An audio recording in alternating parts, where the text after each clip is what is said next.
There was a recent study among top managers in Germany, and it was found out that they do not spend a lot of time into their personal digitization.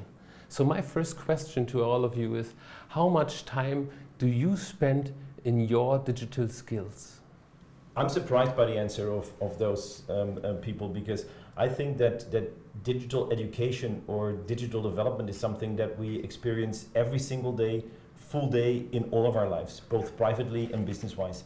If I look what happens in my business life, the way I use now digital technology in LinkedIn, in Twitter, through StarMind, is completely different than only a couple of months ago. And if I look at my private life, for example, around my home, in the woods around my home in Austria, there's a number of cameras now with SIM cards in it. So every deer or every animal that passes it sends automatically a picture on my iPhone. So I now learn new things every single day. New things that make my life easier, make my life better, or just make fun. So I think it's something that continuously happens. Mm-hmm.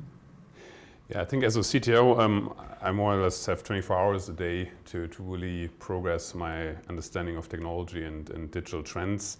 What I also learned over the years is that, I mean, this is not something you can just read in a blog and then you know it, but you effectively have to talk to people that really are at the forefront.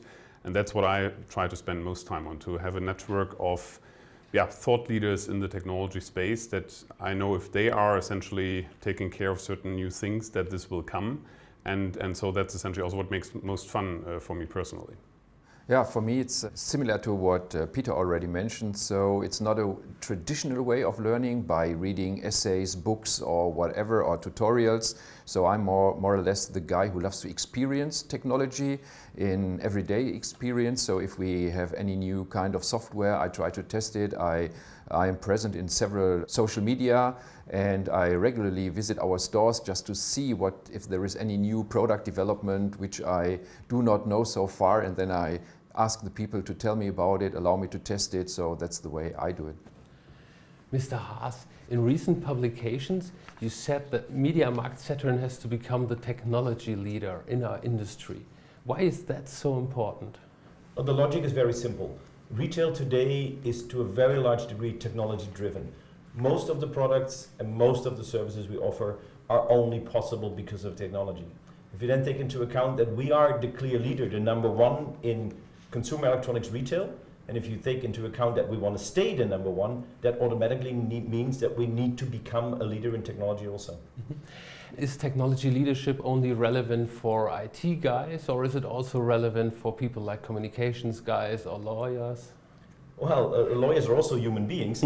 So if I talk about lawyers, they will be confronted with exactly the same technology developments and digital developments as everybody else. But also for them, in their way of working, technology will play a more important role every single day. If you look at what lawyers used to do, they would have tons of books in their rooms to find all the paragraphs and all the previous cases that were relevant for them. Now they can do that just through a computer. But on the other side, if as a lawyer you're working, for example, on a contract with an IT supplier, and you're talking about liability of that supplier, if you don't understand how technology impacts the processes, if you don't understand that if this specific IT supplier doesn't deliver what he promises, the business stops, then you cannot do your job. So yes, with everybody, whether it's a lawyer, whether it's even communication people, will be confronted with digital developments every single day. Karel Dörner, you know MediaMarktSaturn for a couple of years now as a consultant. What were your first thoughts when we asked you to become our CTO? Yeah, I have to admit that this was actually a bit of a process.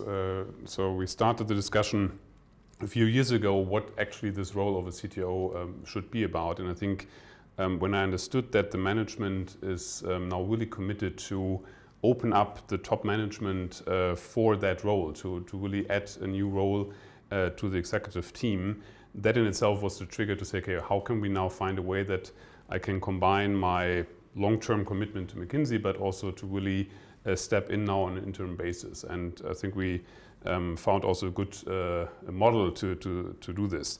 The other reaction when I got the question was, for sure, I was excited and actually quite flattered, because I admire MediaSaturn for its entrepreneurial spirit and for the positive legacy that this company has built in retailing. So the decision itself was then more a matter of seconds than hours or days. Okay, and what are the biggest technological challenges that we're facing? Yeah, I think that for MediaMarktSaturn, it's really about using and embracing technology not just as a tool or support, but really as a core capability that also determines the new business models and actually the whole customer value proposition. So to make sure that technology is not just considered as a tool, but really as an enabler, and to bring business leaders to technology competences and vice versa. So really this interlinking between business competence and technology competence, that I think is the biggest challenge. The second element is also to make sure that the customer experience and the customer centricity is really made the objective. Now everybody says that, but I think the big difference, and I learned this also from a lot of the leading technology players, is that you have to measure it. You have to bring in KPIs and you have to really quantify also the effect of technology towards the end customer. And that also is a challenge because it changes the way the decisions are made. Less gut feeling, more also measurable KPI-driven decision making is a consequence out of this. And I think there are also solutions to that. I mean, if we really are serious about becoming a tech company, then we have to also become agile. I'm a strong advocate of a true agility in the way that we do things, that we are improving on a continuous basis, that we take smaller steps, but then also at a higher speed, KPI-driven, as I said before. And in the end, I think it's also to understand that this is a journey that eventually will never end. So it's really a continuous improvement process. Ulli, Geppert, technology transformation, that already sounds very technical to people. What do you think? How can we succeed in taking the people with us? Well, honestly spoken, I do not really like this expression of taking people with us because it's very passive. So the way I see it is the whole topic is about aligning people with our strategy. That's the major task. And the approach we are now taking is somehow a little bit different, as we learned that in many cases transformational projects failed because it was not possible to align the people. So our major question was, what kind of culture do we need in our company in order to fulfill our strategy? Our major tasks in the next few years will be, first of all, to tell people and inform people what is our major goal and how can they benefit from this development our company is taking. So it's all about overcoming resistance to change, which is for many people quite a natural behavior if things should change. And the way we will do it is that we will improve the way we communicate, and we will offer a lot of trainings and personal development programs in order to follow. So I fully believe if people see the personal benefit, they will have fun to do the change. But nevertheless, isn't there the risk of the people being overwhelmed by all this transformation stuff? Well, it depends on the personality. People handle change in different ways. If you compare it to your private life, you might know some people who always go first, who are the leaders in any kind of new development, and they really embrace change. And on the other hand, you have people who are much more conservative, who love to do things the way they do it now, and who are very skeptical. And that is one of our major challenges, to be honest, that we make our program really transparent and that we help everyone to see what's in for me. That is one of the major questions, what's in for me personally, and is there any risk for me? People see that they will benefit, then they will support our strategy. Karel, Dörner, other industries are also facing digitization, and you know a lot of companies from inside in your role as a consultant. What would you say? Is it easy or is it difficult for them to deal with the digital age? No, I think it's definitely not easy. Even technology leaders themselves have to constantly reinvest and revitalize this leadership, and it's not a given.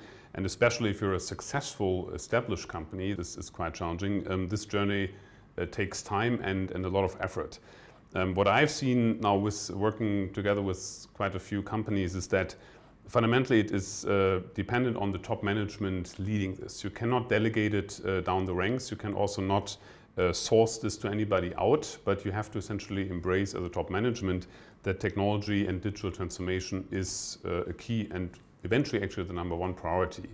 Secondly, you have to also change the way that you are taking decisions and also that you are putting facts and KPI-driven decisions before actually the gut feeling that a lot of the managers also are trusting into. So that's also a change for managers to follow. And then it's also about speed. I mean, you cannot, in the time we are in, with that rapid development of technology, you cannot wait years and years for decisions and also for implementations, but you have to take smaller steps but at a much higher speed. So that's also a challenge in itself to speed up the actual implementation. So a lot of companies, I would say actually every company is still in that process, and I'm just confident that MediaSaturn now is on a good way to become one of the companies that is actually also succeeding. Pieter Haas, Karel Dörner will keep working for McKinsey too, and this is a very new model for MediaMarktSaturn. What do you see as the advantages of this model? Well, it's not just a new model for us. It's also new for McKinsey and even new for Karel. So we talked about it for a long time, and I think we come up with a structure that is really beneficial to everybody. For us, it means we have a CTO that combines inside and outside view, that is completely independent, has no respect in a positive way for any old structures or any holy cows or anything. So he can go work on this completely open-minded. For McKinsey, it's a great way to find out whether this is a new business model, whether this is successful, and McKinsey could actually implement this type of model with other customers also. And last but not least, for Karel himself, it's a great way, and he's done that before he joined McKinsey, but I think it's a great way back into not just talking about it and advising, but actually making things happen. So it's a model where everybody wins. Mm-hmm. So one last question to all three of you again. In the future, when you look back, when would you say that this transformation has been successful? Well, at the end, it's all about the customer. So our vision is that we want to become a great partner for our customers. And if we, at the end, can offer a great shopping experience where we maybe even generate some moments of magic for our customers, and we can do this via the usage of technology and via the great service mindset of our people, then I would say it has been very successful. Yeah, I would like to second what Ulli just said. I think in the end it has to reach the customer and the customer experience, and only then this transformation can be successful. It cannot be a purpose on its own. Another important marker that I would be proud of, and I think that MediaSaturn should aspire for, is that you become a magnet for digital and tech talent in the region but also internationally, so that really the next generation of technology competent people want to work with this company and really see this as a number one employer of choice. That would be a great result of this transformation. Yeah, and the ultimate success would be if the people that Karel was just talking about start to leave us again. And not crying out loud that this is a hopeless company, but they leave because they're headhunted by other retailers that say, we need to get the MediaMarktSaturn people because they know how this is going and they've done it successfully. So in reality, it will be a continuous process. It's not about becoming a technology leader, it's about staying a technology leader. Thank you very much.